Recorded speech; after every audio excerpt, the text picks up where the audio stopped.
Oke teman-teman, kita udah mulai musim berbunga. Kita bakal tanya resepnya sama Pak Ridho sama Pak Mul supaya berhasil seperti di RB Subang sekarang, karena bunganya banyak sekali. Ya, selamat siang. Ini hampir jam 1, boy. Ya, udah panas sekali. Kita lihat di kebun RB karena perubahan cuaca. Nah, kita lihat tahun lalu kan di bulan Agustus, boy. Nah, kita lihat keluar ya mata ketam ya di bulan Agustus. Sekarang kita di bulan Juni. Ya, Juni pertengahan sudah ada yang Juni pertengahan ada yang keluar sedikit. Tapi ini Juni akhir masuk ke Juli. Kita lihat ini kebun kita udah banyak yang keluar ya. Hampir 50% ya Pak Bar ya yang keluar ya. Artinya boy, buah tahun ini mudah-mudahan bisa berhasil ya. Nah, kita lihat boy, sebelum kita bahas sama Pak Mul, sebenarnya tuh pohon itu berbunga ada beberapa syarat. Nomor 1 itu kandungan nutrisi yang kita kasih selama setahun di pohon ini cukup. Dalam hal ini patinya cukup ya boy ya. Sehingga kalau kita lihat nanti Pak Mul nanti lihat bunganya tuh luar biasa. Di batang vertikal pun ada bunga. Batang horizontal biasa kan diomongin batang horizontal. Kalau kandungan pati yang ada di pohon ini pas-pasan di horizontal ya berbunga itu semua. Tapi kalau kandungan ini mencukupi melebihi ini kadang-kadang di batang vertikal juga ada bunga. Nanti kita tanya Pak Mul kenapa begitu ya. Kemudian kita lihat kesehatan pohon, akarnya, pemeliharaannya, terutama kadar airnya menghadapi di musim panas ini harus atur. Ya, gimana Pak Mul? Jadi Pak, kenapa sekarang maju ya Pak ya? Ya. Jadi seasonnya maju, ya ini menyangkut kepada iklim juga. Jadi pohon durian itu dia ada syarat internal, ada syarat eksternal. Ya. Intinya fotosintesis itu berjalan setiap hari.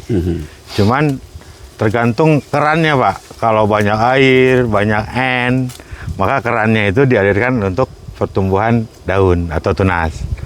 Kalau dia kekeringan, kerannya digunakan untuk pertambahan lignin, Ya. pembesaran batang dan akar. Ya. Nah, tadi kita sudah keliling Pak ya. Kita ada syarat eksternal pertama itu terjadi fotorespirasi siang hari. Jadi daun layu, terutama pohon yang durian yang kecil, layu artinya dia sedang berpindah dari fase vegetatif ke generatif.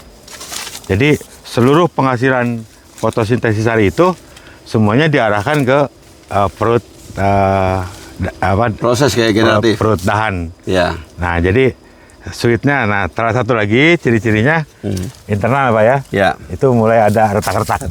Ya. Artinya ketika tanah retak, pohon ini sudah mulai agak kesulitan menarik nitrogen karena kekurangan kadar air. Ya. Otomatis ketika nitrogen susah ditarik, hujan kurang, maka pembentukan gibberellin tidak ada bahan bakunya. Ya.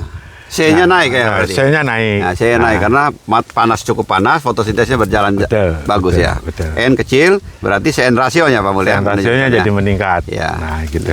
Jadi ya itulah ada yang 18 N rasio dia Ya. keluar bunga, tergantung varietas juga, Pak. Ya, kalau Oci mungkin lebih cepat ya, sekitar Musangking lebih lambat, 18. ya. Nanti ada Bawor 19, Musangking. Ya ini angka ini konstanta ini kalau memang masih ada yang ragu, coba dipegang aja itu bahwa Oci lebih cepat berbuah daripada Bawor lebih cepat berbuah daripada Musangking. Kita lihat Pak Mul, ini ada dua kejadian. Ini udah terjadi di awal bulan Ya. dan di akhir bulan juga nih, di akhir bulan Juni ini keluar lagi gitu. Ini kenapa Pak Mul ya? Jadi tadi ya yang namanya fotosintesis itu tetap, Pak. Cuman kondisi iklim hari ini temperatur cenderung tinggi. Jadi yang awal sudah bisa mengeluarkan bunga tapi belum banyak. Maka yang kedua pun ini mengeluarkan bunga. Jadi sweetnya belum pindah ke vegetatif, Pak. Oh ya, Nah, ke generatif ya. Ya, jadi kadang-kadang kalau kondisi iklim tidak memadai, Pak, ya tadi harus dibantu ya. Ya. Dibantu dulu, kita bantu dengan tenda plastik. Ya. Ada juga yang dibantu menggunakan stopper. Tapi intinya bukan itu sebetulnya. Sebetulnya kita siapkan dulu modal untuk pembentukan bunga. Ya. Nah, bunga ini kan tidak jauh dari fosfor ya Pak ya. Ya. Pak Mul, banyak kan yang masih tanya ya, Pak, bagaimana ya pengendalian supaya kita dapat durian enak? Kan sekarang musim ini kan musim yang menguntungkan ya. Kita lihat di Malaysia kan musimnya durian banjir di mana-mana karena temperaturnya cocok, keadaan musimnya cocok, pohon durian di mana-mana itu berbunga. Ya. Tapi gimana kita bisa menghasilkan buah yang kualitasnya bagus? Karena kalau kita lihat, saya ngomong sama Boy tadi, kalau yang kualitas bagus masih mahal. Ya. Nah, kita perlu tahu bagaimana siklus pertumbuhan pucuk untuk pohon durian. 1 tahun itu ada 6 kali ya, kurang lebih. Sampai ada yang 7 kali ya, 8 kali tergantung dari jenisnya. Oke, kita pakai patokan di pucuk. 6 kali ya patokannya. Kita anggap waktu dia tumbuh tunas itu tumbuh mata ketam itu 1 minggu setelah itu kita tumbuhkan tunas yang pertama, kita unggah pertama ya, itu kita yang pertama ya. Terus nanti yang kedua kan tentu 60 hari kemudian keluar. Ya, di sekitar 45 sampai 65 hari. Ya, kita taruhkan di 50 hari lah. 50, 60, 45, 60. Nanti keluar lagi di kira-kira 80 sampai 90. Ya. Kita lihat ini, kalau pucuk ya tumbuh, di mana yang menguntungkan, di mana yang merugikan. Nah, kalau di pucuk yang mata ketamnya 1 minggu langsung keluar, itu kita anggap pucuk pertama. Nanti tambah sampai pucuk, ketemu lagi 6 kali atau 7 kali atau 8 kali tergantung jenis ini. Nah, kalau ini kita pelihara dan pucuknya tumbuh bagus, daunnya banyak, nanti bisa lebar, ini kan paling menguntungkan. Tapi pucuk yang kayak 45 hari, 60 ini, itu kita gak menghendaki. Karena itu pada saat itu pohon buah udah mulai besar, butuh energi yang banyak. Daun kita harapkan semua dalam bentuk sing atau dalam bentuk shot. Menghasilkan makanan ya.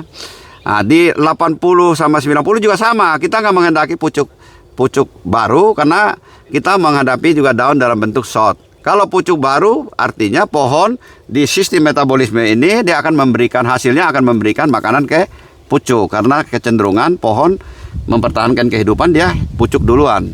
Nah, nanti buahnya urutan yang kedua karena dia harus hidup begitu Pak Mul. Nah, Pak Mul gimana itu kira-kira kita caranya kita mengatasi ya. Tahun lalu catatan ya, tahun lalu saya pucuk itu saya potong Pak Mul.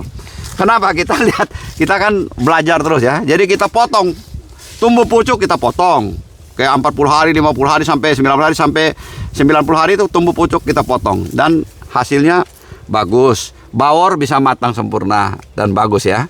Walaupun ada musim hujan, waktu itu banyak hujan. Nah, ini Pak Mul coba. Nah, Pak Mul gimana supaya ke depan Indonesia ini menghasilkan buah yang kualitas bagus sehingga harga kita nggak usah takut lagi. Kalau buah kualitas bagus, harga mungkin bisa lebih baik ya. Tentu begitu Pak Mul ya. Oke, jadi PR selanjutnya setelah berhasil berbunga, nah kesananya bagaimana merawat bunga ini supaya menghasilkan durian berkualitas. Karena durian berkualitas itu ya istilahnya masih durian premium itu harganya masih bagus, masih dicari banyak orang gitu kan. Jadi mulai dari ya Pak Ridho udah persiapan lebih awal daun ya Pak ya. Jadi daunnya harus indeks klorofilnya harus tinggi ya. Kalau bisa 95 100 ya. Betul. Kenapa? Ya. Nanti bunyinya begini kalau dia sobek keras-keras jadi tebel. Daun yang hijau pekat itu menghasilkan fotosintat 1,4 mg per jam per sentimeter. Tapi daun yang rusak itu cuma 0,7 Pak. Nah, jadi dari sana dulu. Oke, kita sudah tidak bicara lagi bagaimana membungakan karena tadi sudah. Nah, sekarang kita merawat supaya Pak Ridho ini ketika bulan puasa itu berapa kali bertunas Pak? Itu 3. Udah waktu sebelum bulan puasa kan udah tua. Ya, pas pulang bulan puasa tunasnya tumbuh lagi. Itu tunas ketiga ya? Ya, ketiga tuh. Nah, berarti kan secara alaminya 6 kali bertunas. Maka kita berusaha bagaimana supaya sebelum kebutuhan glukosanya atau fotosintatnya banyak, nah kita ada kesempatan mengeluarkan tunas Pak. Jadi pada saat mata ketam seperti ini, segera airi tanahnya. Kemudian ini tunggu sebentar ya. Kalau ini sudah siap sebetulnya, tapi yang ini belum. Ya. Nanti ini sudah bulat, Pak. Ya. Kita mulai siram kembali dan mulai berikan nitrat supaya persiapan vegetatif lagi. Ya. Nah, Keluar. ketika tunas bunga masih belum mekar, kemudian ada daun yang sama-sama membutuhkan fotosintat, dia berbaginya belum saling mengalahkan, Pak. Jadi pohon ini masih mampu menghidupi keduanya. Daun yang masih sifatnya sing, Ya. kemudian durian juga sifatnya sing, tapi masih kebutuhannya sedikit. Ya. Nah, kita harus waspada itu adalah ketika pengisian buah. Pengisian buah. Kebutuhan energi banyak sekali. Banyak sekali. Ya. Nah, kalau pada saat itu tunas keluar, maka dipastikan kualitas buah durian ini akan jatuh. Dan kecil-kecil ya. Betul. Ya. Nah, apalagi pada saat pematangan buah. Ya. 80-90 Betul. hari ya. Nah, jadi pada Tanpa saat antesis. itu Ya. kita ada banyak cara, Pak. Cara yang pertama adalah pada saat pengisian buah dulu. Jadi pengisian buah ini agak ekstrim sedikit. Ketika sudah selesai mekar, jadi pentil, diairi dengan pupuk NPK, tetapi kemudian dikasih subur kali, Pak.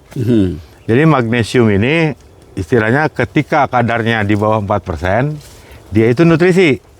Tapi ketika kita berikannya 2 kilo Ya. atau 1 kilo per bulan, dia itu menjadi magnesium toksit. Nah, itu menghambat pertumbuhan daripada tunas. Jadi ya sebenarnya sudah pada pakai ya. Jadi kita gunakan sampai 4 kilo magnesium. Ya. Nah, nanti pematangan buah. Ada lagi di pematangan buah. Ya. Kalau tidak kuat, boleh ditutup plastik. Ya. Atau kita boleh menggunakan bantuan bahan kimia, Pak. Ya.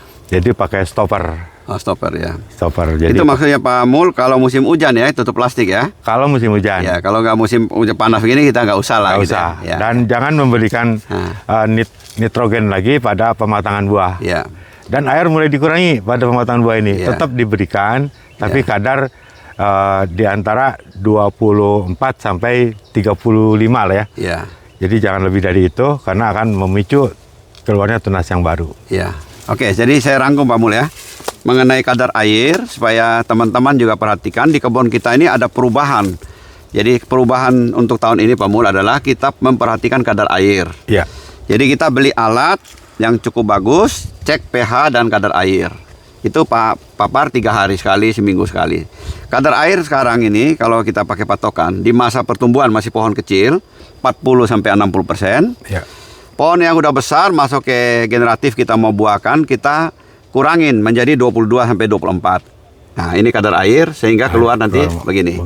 Kemudian nanti di masa mulai penyerbukan atau antesis kita pelan-pelan ini. Mulai nanti ini kan mesti kasih air Pak Mul supaya buahnya besar. Ya. Betul. Kadar air dari 24 itu naikin ke 30, 35 gitu ya.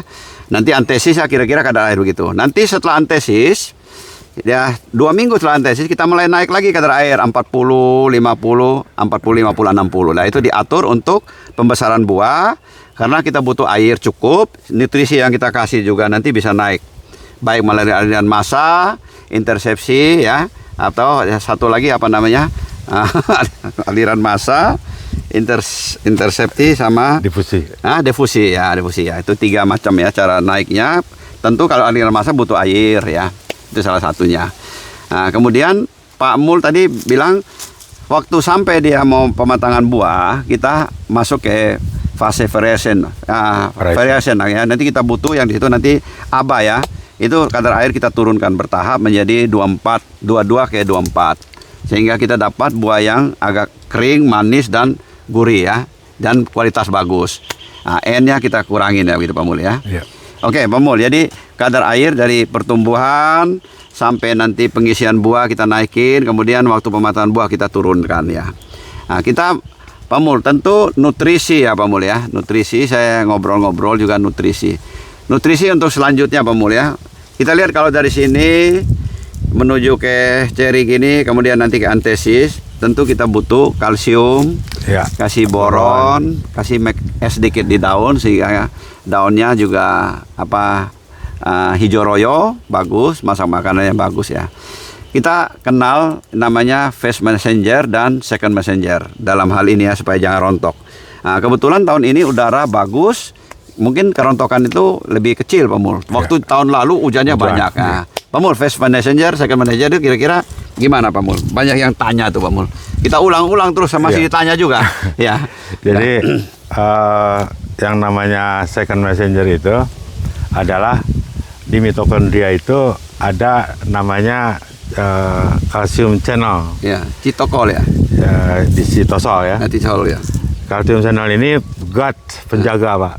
Ketika ada stres dari lingkungan abiotik dari luar, maka kalsium ini ionnya bergerak Ya.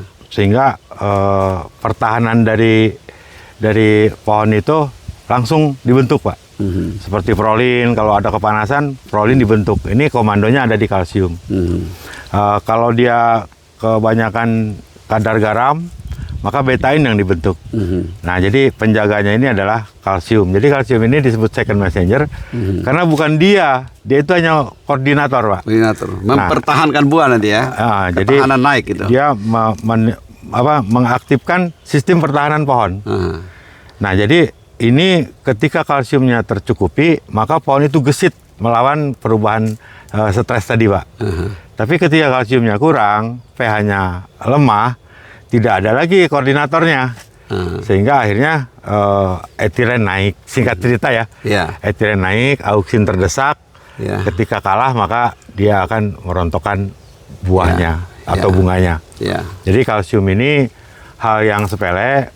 Ya kalau bisa sih pertahankan pH tanah jangan kurang dari 6,5 atau minimal 6,2. Tapi kalau dalam kondisi darurat, ya kita bisa gunakan kalsium cepat.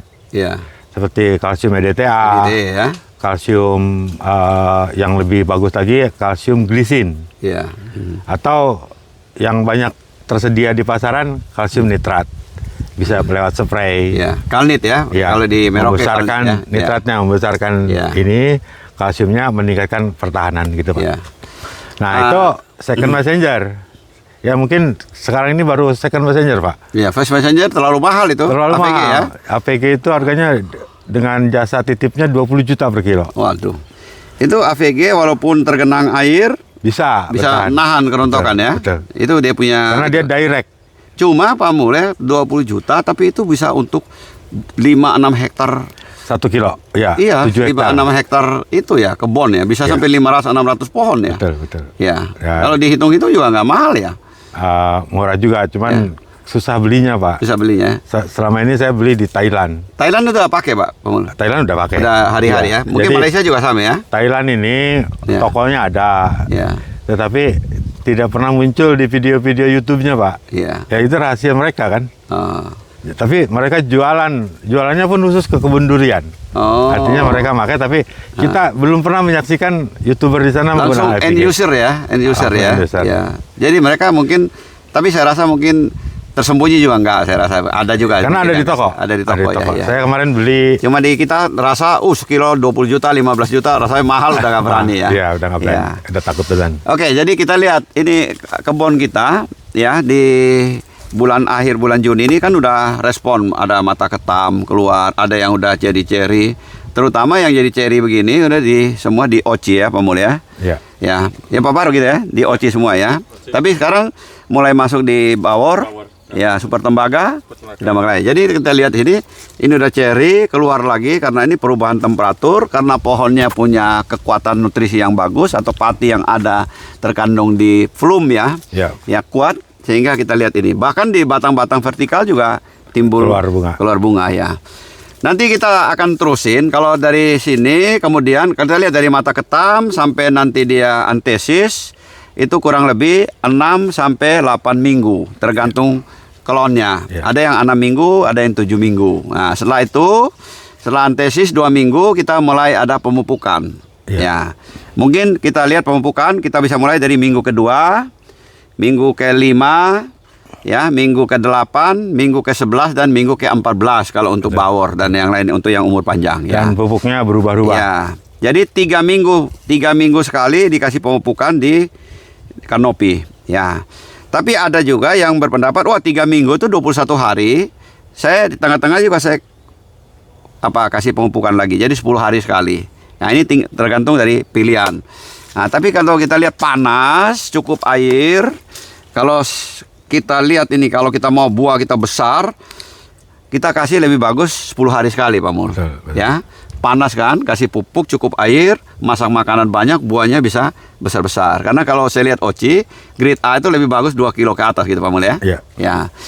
Kemudian tadi Pak Mul kan singgung mengenai boron. Ini boron punya fungsi yang bagus sekali. Iya. Di samping menyuburkan ceri ini, nanti waktu pembuahan itu wangi sehingga banyak nanti kelelawar dan ini kumbang-kumbang banyak yang datang.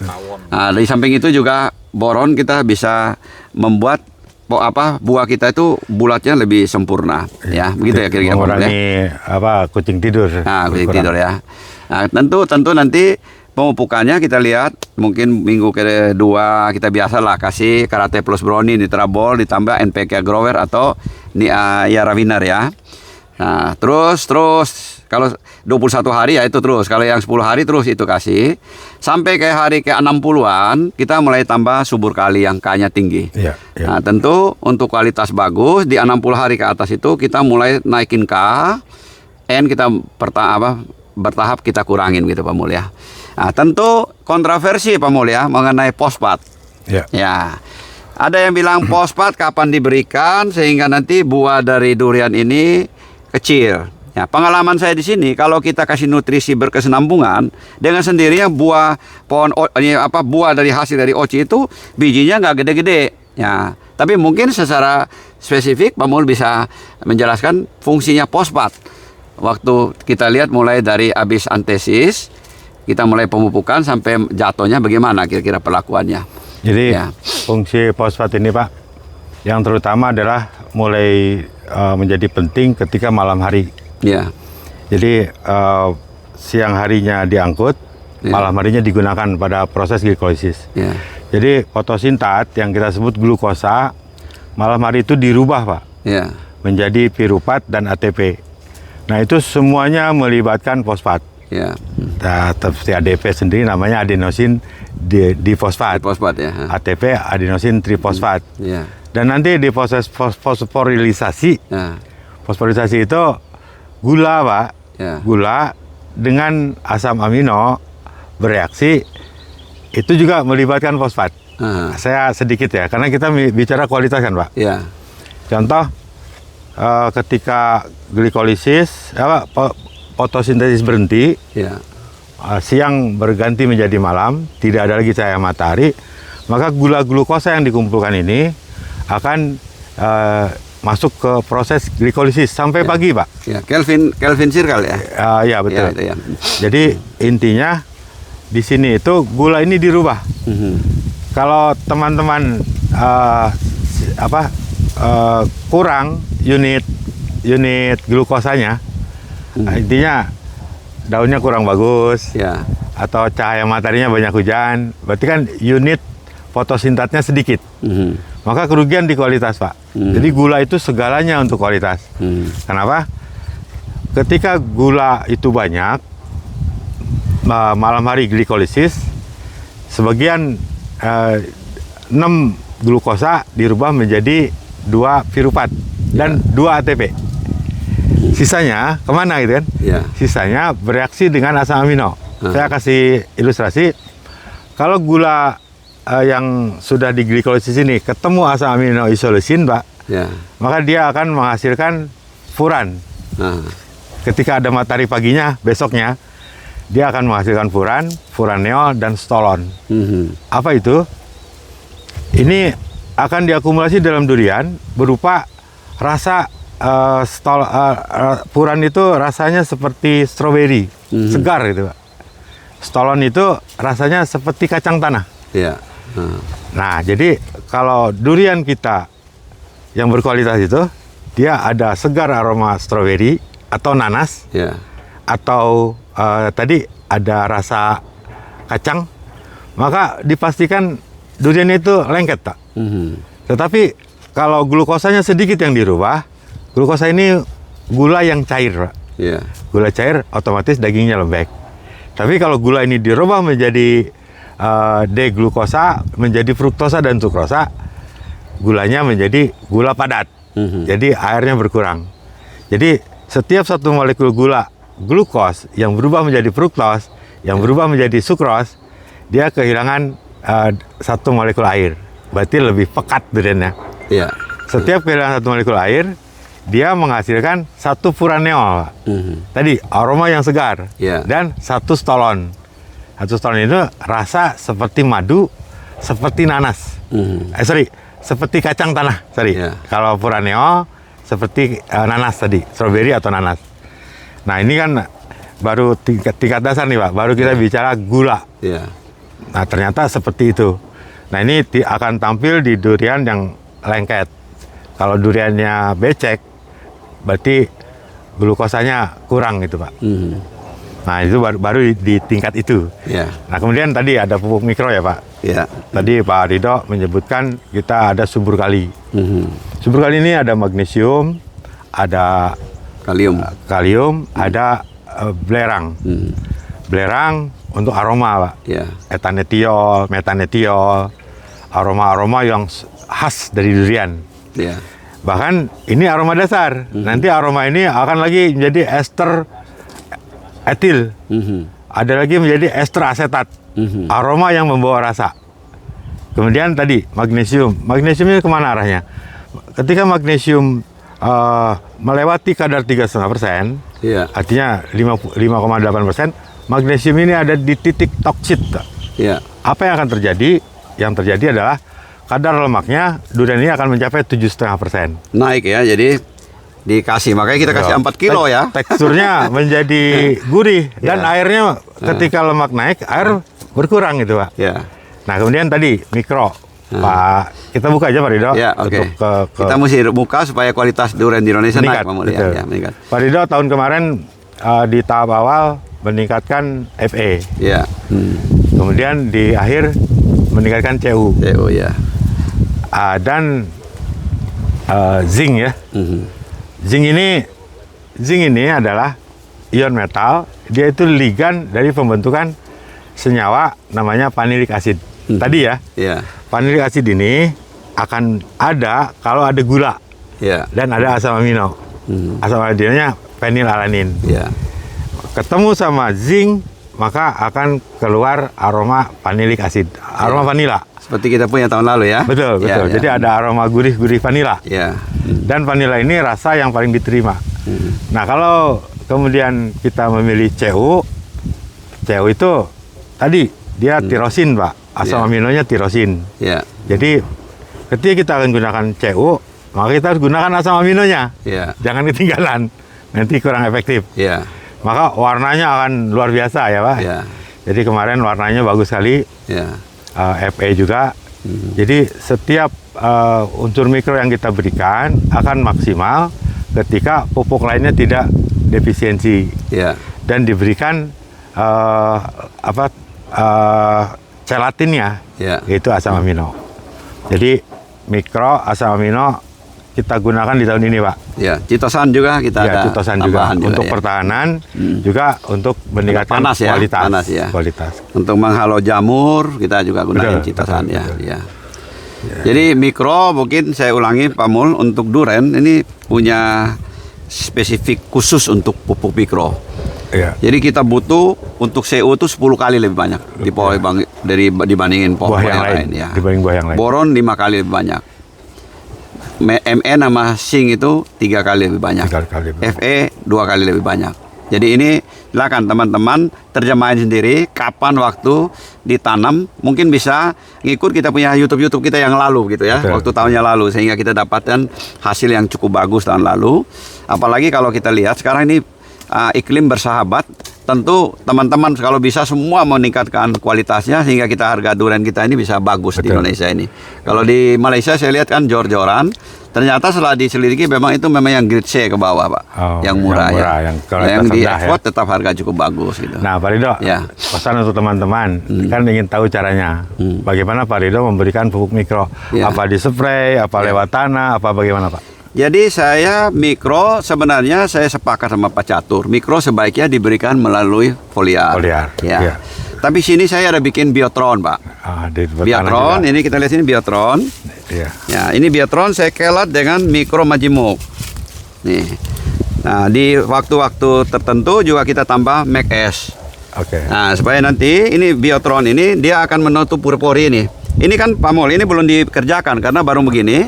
Ini Faisal belum kerjakan, nanti semua ditutupin, ditutup. Di bagian ujung itu karena panas berlebihan saya kasih pasir skorio untuk mempertahankan supaya kalau panas dia bisa redam panas gitu. Jadi ini begini ya. Kemudian ini yang di tanah ya. Nah, yang lain itu kita melalui foliar semula gitu ya. Kemudian kita juga bikin sini asam amino sama citosan. Ya, asam amino citosan kita kelat juga, Pak Mul.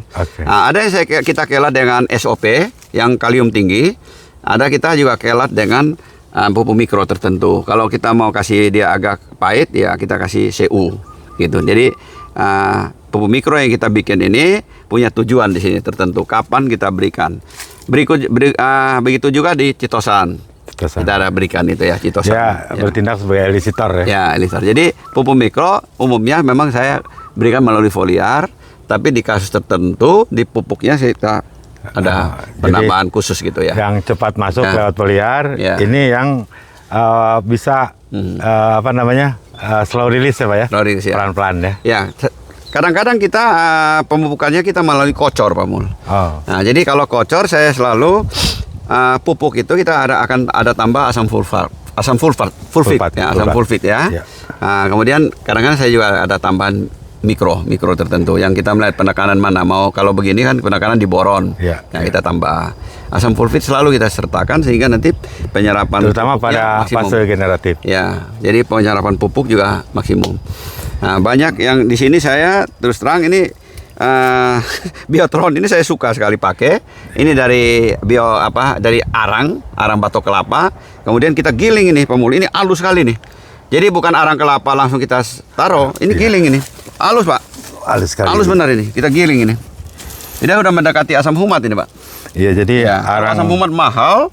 Saya di sini 1 hari, 1 bulan itu 20 kilo.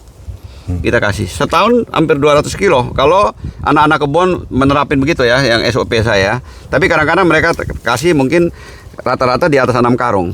6 karung lebih ya, Sasal? Ya, lebih ya. Bisa 12 ya. Karena tanah kita di sini terus terang ini kan tanah clay. Yang agak keras. Ya, ada bagian-bagian tertentu yang nyerap air juga agak susah sehingga kita perlu ada perbaikan. Memang ke depan kalau menurut saya pupuk organik itu penting. Ya, kita di sini juga bikin vermikompos ya, tapi vermikompos sekarang ini karena anak-anak kebun sibuk, kita vermikomposnya kurang jalan ya, Pak ya. Ya, vermikompos kalau tidak ada vermikompos, kita di sini ada namanya fermentasi yang Pak Mul ajarin pakai tekanan oksigen dari bawah. Nah, itu pun sebenarnya kalau teorinya 1-2 bulan selesai Pak Mul ya. Tapi saya ini hampir setahun. Lebih hati-hati. Jadi udah hati-hati sekali.